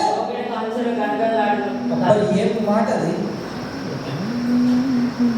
ఇది ఎలా వివరించాలి నాకు తెలియదు, చిన్న జ్ఞానం ఉన్నది. కంచెలు గనగలాడతారు చూడండి, దేనికి పనికిరాదు అది. నువ్వు ఎంత అనుగుణంగా మాట్లాడా, నీ భాషలో ప్రాంతికము ఉన్నా, నీ మాటలతో అందరినీ ప్రభావం పెట్టినా, నీ మాటల చేత అందరినీ మధ్య పెట్టినా, నీ హృదయములో ప్రేమ లేకపోతే ఏంటి లాభం? నువ్వు ఎక్కడ బ్రతకాలా? ఈరోజు నువ్వు ఎక్కడ బ్రతకాలి? దేవుడు నీ మీద. అందుకే ఒక సహోదరుడు తప్పు చేస్తే ఏమనుందో తెలుసా? నువ్వు వెళ్ళి వారి దగ్గరికి వెళ్ళి చెప్పు. వెళ్ళడా సహోదరుడితో వెళ్ళి చెప్పు. మరీ వెళ్ళడా బహిరంగముగా గద్దించుకున్నది. చాలా మంది సహోదరులను మాట్లాడుతున్నప్పుడు అనేది కాదు, మన జీవితం ఇది కాదు, మన వ్యక్తిగత జీవితం ఇది కాదు, మన ఇంటికి వచ్చే ఇది జరిగింది అన్న, మార్చుకోండి అన్న, అక్క మార్చుకోండి. లోకం నేను నిజంగా చెప్తున్నాను, నిజంగా సాక్షాత్తు ఈ దైవిక సేవ సన్నిధిలో నిలబడి చెప్తున్నాను. లోకంలో జరిగే ప్రతి క్రియ తెలుసు, పాపము తెలుసు, దేవుని సన్నిధి తెలుసు, దేవుని ప్రత్యక్షత తెలుసు, దేవుని సన్నిధిలో నిలబడడం తెలుసు, మాట్లాడడం తెలుసు, అన్నీ తెలుసు, పాపం తెలుసు, రోధ జీవితం తెలుసు, అన్నీ తెలుసు. అన్ని తెలుసుకొని ఒకనొక టైంలో దేవుడు సందర్భం ఇచ్చాడు, అవకాశం ఇచ్చాడు, మార్చబడి దేవుని సన్నిధిలో నిలబడ్డాను. ఆ తర్వాత కొద్దిమందిని చూస్తున్నప్పుడు జస్ట్ కళ్ళతో చూస్తేనే వారు ఏం చేస్తున్నారో చెప్పగలిగే కెపాసిటీ చెప్తున్నప్పుడు అన్న ప్రేమతో ఇది కాదన్నా. ఎందుకు మార్చుకోవాలి? ఏ దేవుడు నేను కొడితే ఉంటారా? ప్రేమతో చెప్పినప్పుడు మార్చుకోవాలి. దేవుడు సహోదరుని ఎలా గర్వించాలో చెప్పాడు. నువ్వు ప్రేమతో ఎలా వదులుకోవాలో తెలుసు. నీ మాటల వలన ఇతరులు భయపడుతున్నా. నువ్వు మాట్లాడుతున్నప్పుడు వారికి తేలి బాగా ఘోరమైన మాట ఒకటి, జార స్త్రీ పెదవుల నుండి తేలి కారుతుందయ్యా. నేను ప్రేమగా మాట్లాడి దేవుడికి దగ్గర చేసే మాటలు ఓకే, కానీ నేను పొగిడింపగలిగే మాటలు వ్యర్థము, నేను ప్రభావం పెట్టే మాటలు వ్యర్థము, నేను పొగిడి నిన్ను మత్తులో ఉంచుతారు చూడు, అలాంటి మాటలు మనం గైకొనవద్దు. కానీ దేవుడు ప్రేమించుకొని చెప్పాడు కాబట్టి నీ ప్రేమ ఎలాంటిగా ఉండాలో తెలుసా? ఆ వ్యక్తిని పాపంలో నుండి పైకి తీసుకొచ్చి దేవుని సన్నిధిలో నిలబెట్టేవాడిగా, నీవు దేవుని మందిరంలో నిలబెట్టే వాడిగా ఉండాలి అంటే మొదట ఏం కలిగి ఉండాలి? నేను మనుషుల భాషలలో మాట్లాడినా, దేవదూతల భాషలలో ఎంత మాట్లాడినా, నేను ఎంత వాక్యం చెప్పినా, ఎంత ఆరాధన చేసిన, నేను వాయిద్యాలు వాయించిన, నేను గంట సేపు బైబిల్ పట్టకుండా గంట సేపు అన్న గంటలు మాట్లాడదా, నాలో ప్రేమ లేకపోతే నీ మాటలు లబా లబా దానికి అర్థం అదే. గనగరము కంచనంటే తెలుసా, అది బాగా ఐస్ క్రీమ్ తినడం వల్ల పిల్లలకు బ్రెయిన్కి మనం వస్తాయి తెలుసా. ఐస్ క్రీమ్ తినడం వల్ల ఐస్ క్రీమ్ ఎలా తయారు చేస్తారో నేను చదువుకునే హాస్టల్ పక్కన ఒక ఫ్యాక్టరీ ఉండేది. ఇప్పుడు మీరు వెళ్ళి చూడండి, కామన్లో సోనా ఐస్ క్రీమ్ ఫ్యాక్టరీ ఉంటుంది, నాకు బాగా తెలుసు. ఈ గనగర మోగి గంట గుడిలో గంటలాగా నీ అర్థనాదాన్ని దేవుని దగ్గరికి చేర్చేటప్పుడు చెప్పేపాటు దేవుని దగ్గరికి చేర్చేలాగా ఉండాలి తప్ప బయట బజార్లో గనగర మోగినట్టు గంట మోగినట్టు నీ మాటలు ఉంటే ప్రేమలేని వాడనైతే నేను వెళ్తున్నాను. కింద చివరి వచ్చిన వాళ్ళు 13వ అధ్యాయం చివరి వచ్చిన చదవాలి ఒకసారి. అదే కింద కింద కింద లైన్లో 13వ అధ్యాయం చివరి వచ్చిన కాగా విశ్వాసము నిరీక్షణ ప్రేమ వీటిలో శ్రేష్టమైనది. వీళ్ళు చూడండి ఒకసారి, ఇక బైబిల్ మూసేయండి. కొన్ని నిమిషాలు నేను వాక్యం అంతా ఇప్పుడు బోధించేస్తాను. శ్రేష్టమైన మాటలు జాగ్రత్తగా వినండి. నా వైపు చూడండి. కాగా ప్రేమ కాగా విశ్వాసము నిరీక్షణ ప్రేమ, ఈ మూడింటిలో శ్రేష్టమైనది ప్రేమ.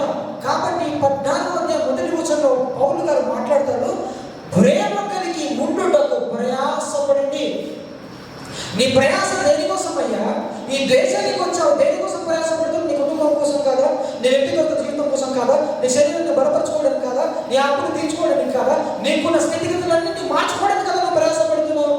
నీ ప్రయాస నీ వ్యక్తిగతంగా ఎలాగా ఉన్నా, సమాజంలో ఉన్నప్పుడు కానీ, దేవుని మందిరంలో ఉన్నప్పుడు కానీ, దేవుని ప్రసన్నతలో నిలబడినప్పుడు నీ ప్రేమ ఎలాగా ఉండాలంటే నలుగురు దేవుని ప్రేమ కనెక్ట్ అయ్యే విధంగా ఉండాలి. నువ్వు దేవుని మందిరంలో బతకాలి. నీ జ్ఞానం అంతా కూడా దేవుని కోసం ధారపోయాలి. నీ ఎవరి శరీరం అంతా కూడా అందుకు ఎవరులా నీ ఎవరి ఇచ్చరి నుండి పారిపోవాలి. యవ్వన కాలంలో దేవునికి పట్టుబడి బైబిల్ గ్రంథంలో వీరులుగా నిలిచిపోయిన వారు చాలా మంది ఉన్నారు. దేవునికి భయపడక తమ సొంత శరీర విషయాలలో బ్రతికి దేవునికి దూరంగా అయిపోయిన వాళ్ళు చాలా మంది ఉన్నారు. కాబట్టి నా మాటలు ముగించేస్తున్నాను. మనం ఎలా ఉండాలంటే ప్రేమ కలిగి ఉండాలి. ప్రేమ కలిగి మనం ప్రేమతో జయించాలి. ఇతర వ్యక్తుల హృదయాన్ని మనం గాయపరచకూడదు. చివరిగా నేను ఆ మాటలు ముగిస్తున్నాను. గోధుమ గింజ దేంట్లో పడి చావాలి? భూమిలో పడి చచ్చిపోయారు. ఏ విషయంలో చావాలి బాబు?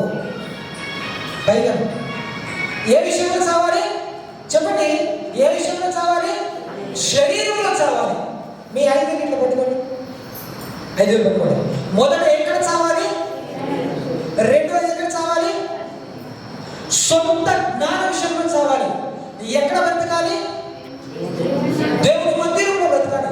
మరొక ఎక్కడ బ్రతకాలి? విశ్వాసంలో బ్రతకాలి. మూడో మాట ఎక్కడ బ్రతకాలి? ప్రేమలో బ్రతకాలి. మన చేతులు 5 వేలు కలిపి ఎప్పుడు మన ఉదయం మన నోట్లకు వెళ్తుందో ఆ ముద్ద ఎలాగైతే దిగుతుందో ఈ 5 మాటలు మీరు గుర్తుపెట్టుకోండి చక్కగా. అంత గుర్తుకు లేకపోయినా ఈ 5 మాటలు గుర్తుందా? కనీసం ఈ కాన్సెప్ట్ అవుతుంది. ఈ 5 మాటలు హృదయంగా బదిలంగా మీ హృదయమైన పలిక మీద రాసుకోండి. వాక్యం ఎవరు చెప్పినట్టుగా జాగ్రత్తగా, నేనైతే నిజంగా చెప్తాను, ఎవరు నిలబడి వాక్యం చెప్పినా చక్కగా వాక్యం చదివేటప్పుడు బైబిల్ చూసి చక్కగా చెప్పినప్పుడు మాట వింటాం. 100 మాటలు నీకు అర్థం కాకపోవచ్చు, 100 మాటలు నీ హృదయంలో చొచ్చుకపోవచ్చు, కానీ ఒకే ఒక మాట నీ హృదయ అంతరంగంలోకి చొచ్చుకొని వెళ్ళి అది నీలో ఉన్న కల్మశాన్ని చంపి నేను ప్రభువులో బ్రతికిస్తుంది. కాబట్టి మనం ఎక్కడ చావాలి అంటే మన శరీరంలో చావాలి, సొంత జ్ఞానంలో చావాలి. ఎక్కడ బ్రతకాలి? దేవుని మందిరంలో, విశ్వాసంలో, నువ్వు ప్రేమలో. ఇంకా అనేకమైన మాటలు విస్తారంగా మాట్లాడితే ఇంకా అనేకమైన విషయాలు ఉన్నాయి. కానీ నాకు ఇచ్చిన సమయాన్ని నేను ముగించేస్తున్నాను. మనం ప్రభువులో ఎప్పుడైతే బ్రతుకుతామో అప్పుడు ప్రభుత్వం నిత్య రాజ్యాన్ని వెళ్తాం. చివరి ఒక మాట చెప్పి ముగిస్తున్నాను, జాగ్రత్తగా అండి. మీ అందరికీ వడ్లు తెలిసే కదా? వాటన్నిటిని పొలంలో చేతిలో ఉన్నప్పుడు కోసి, మిషన్తో కానీ చేతులతో కానీ కోసి దాన్ని ట్రాక్టర్లో పోస్తారు. ట్రాక్టర్లో పోసి ఇక్కడ ఐకేపీ కానీ ఎక్కడైనా స్థలం ఉంటే అక్కడికి వెళ్ళి దాన్ని పోస్తారు. అప్పుడు ఇంట్లో ఏం చేస్తారు తెలుసా? అందులో ఉన్న చెత్త పొట్టు ఉంటుంది, లేదంటే గడ్డి కర్ర యొక్క చిన్న తర్ర అంటారు తెలంగాణలో అయితే, తర్ర కానీ గడ్డి కానీ ఉంటుంది.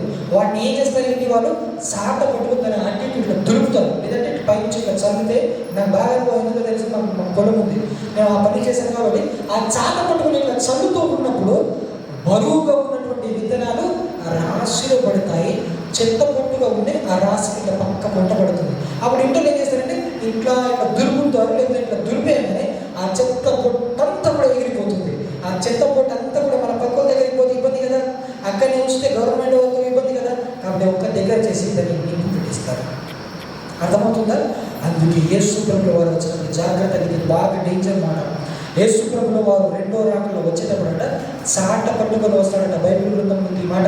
చాట పట్టుకొని వచ్చి నిన్ను జల్లెల్లో వేసి చాటలో వేసి ఇట్లా చెదురుతున్నప్పుడు నువ్వు సంఘంలో, నువ్వు విశ్వాసంలో, నువ్వు ప్రేమలో, నువ్వు దేవుని ప్రసన్నతలో, నువ్వు దేవుని ఆధిక్యతలో, దేవుని మనస్సులో పడితే, రాశి అనగా సంఘం, నువ్వు రాశిలో పడితే, నువ్వు విశ్వాసంలో పడితే, నువ్వు సహవాసంలో పడితే బ్రతుకుతావు బిడ్డ. నేను అమ్ముకుంటే ఆ యజమానికి డబ్బులు వస్తాయి. అంటే నేను అమ్మి ఎలాగైతే యజమాని రాకపోతున్నాడో నిన్ను తీసుకొని వెళ్ళి పరలోక రాజ్యంలో చేర్చినప్పుడు నువ్వు అక్కడ స్తుతులు అర్పిస్తావు. దానివల్ల ఆయన ప్రయోజనం లేదా చెదిరిపోయిన పొట్టుగా నీలో గింజ లేకపోతే, నీలో మ్యాటర్ లేకపోతే, నీలో దేవుని ప్రసన్నత లేకపోతే, దేవుని సన్నిధి లేకపోతే నువ్వు కాలి పొట్టుగా ఉంటావు. లోపల బియ్యలు గింజ ఉన్నది, అది బరువుగా ఉన్నది. నువ్వు పక్క రాశి పైన పడినప్పుడు నేను ఇలా ఆరేసరికి లేదా చెదేసరికి నువ్వు వెళ్ళి పక్కన పడతావు. మరి పక్కన పడిన పొట్టని తీసి అగ్ని పెట్టేస్తారు. అది నిత్యత్వం. కాబట్టి మనం ఇక్కడ ఉండాలి, ఇక్కడ చదవాలి, ఇక్కడ బ్రతకాలి, చక్కగా నేర్చుకున్నాం.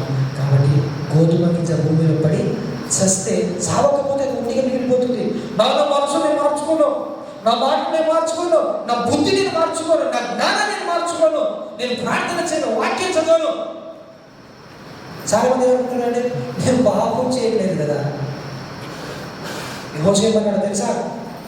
నేను ప్రార్థన చేయకపోతే యెహోవాకు విరోధముగా పాపం చేసిన వాడు కదా. కాబట్టి మనం ఎలాంటి ప్రతిదీ కూడా మానేసి ఇక్కడ, అందుకే నేను వాగ్వాదం జరిగినప్పుడు స్టెఫెన్ ఒక మాట చెప్పాను. బాగా మాట జరుగుతున్నప్పుడు నాకు మరి ఒక సందర్భం వచ్చింది. నేను చెప్పాను, అన్నయ్య నాలో ఉందా లేదా సౌందర్యంతో ఉంటుంది. మనం ఎలా ఉందో తెలుసా? నీలో నిజంగా ప్రేమ ఉంటే తగ్గించుకుంటాం, నీ మాటలు తగ్గిపోతాయి, నీ ప్రవర్తన తగ్గిపోతుంది. ప్రభువులు నీలో జీవిస్తే ఆటోమేటిక్గా అర్థమవుతుంది నేను ప్రభువులో ఉన్నాను. ఆటోమేటిక్గా నిన్ను చూస్తుంటే సమాజం చెప్తుంది, ఇదిగో ఇదిగో ఒక దయ్యం పడిన చిన్న తల్లి చెప్తుంది, చిన్న పాప చెప్తుంది, భూమిని తల క్రిందులు చేయవారు వెళుతున్నారు చూడండి అని పౌలును సీలను చూసి చెప్పింది. నువ్వు చెప్పాల్సిన అవసరం లేదు, నువ్వు చూస్తే అర్థమైపోతుంది నీలో మ్యాటర్ ఉందో. కాబట్టి నువ్వు పాపంలో చచ్చిపోక నేను చెప్పిన నాలో ఇది స్వభావం ఉంటా, ఉన్నదని చెప్తే నేను మెరుగుపరుచుకుంటా, లేదని చెప్తే మార్చుకుంటా. ఇది క్రైస్తవ జీవితం.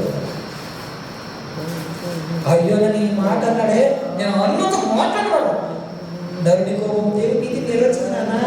వాక్యం తెలుసు, మనకి సాధన కూడా తెలుసు, అది పాటించదు, మనం పాటిస్తుంది. ఇదే తేడా. ఎప్పుడు పాప విషయంలో చూస్తావో ప్రేమ ఎప్పుడు బతుకుతావు. ప్రేమ అంటే దేవుడే, మీరు ముచ్చట చెప్పాల్సిన అవసరం. ప్రేమ అంటే దేవుడు. ప్రేమ కలిగి ఉన్నాడంటే బాగా ప్రేమించు ప్రేమించు ప్రేమించు అని చెప్పారు. కానీ లోకంలో ఉన్న ప్రేమ కాదు, మన దేవుడు ఉన్న ప్రేమ, దేవుడి ప్రేమ. కాబట్టి నా మాట ముగిస్తున్నాను. మరి ఏ విషయంలో చావాలి, ఏ విషయంలో బ్రతకాలి నేను చక్కగా నేర్చుకున్నాను. గోధుమ గింజ చావకపోతే అది ఒట్టిగా మిగిలిపోతుంది, నరకానికి పాత్రమవుతుంది, లేకపోతే ఆ భూమిలో అట్లా నాశనం అవుతుంది. అది చచ్చిపోయి ప్రభువులో బ్రతికితే అది చిగురిస్తుంది. చిగురిస్తున్న ప్రతి ఫలాన్ని ఆయన తీసుకొని వెళ్ళిపోతాడు. కాబట్టి దేవుడిలో మనం బ్రతుకుతాము గాక. ఈ మాటలు ఇచ్చినటువంటి మరి సోదరులు